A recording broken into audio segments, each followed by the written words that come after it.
Банк появилась еще в 2020 году. Поздравляю с приобретением банка. Тебя поздравляю. В общем, в банке нам нужно 5-7 сотрудников-профессионалов. Мы будем выдавать кредиты компании, которые сами же и откроем. В некоторых банках свои же сотрудники работают с мошенниками.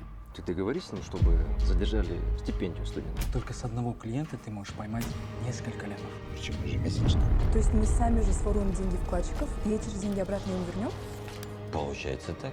Мы переходим к следующему шагу. Хаос.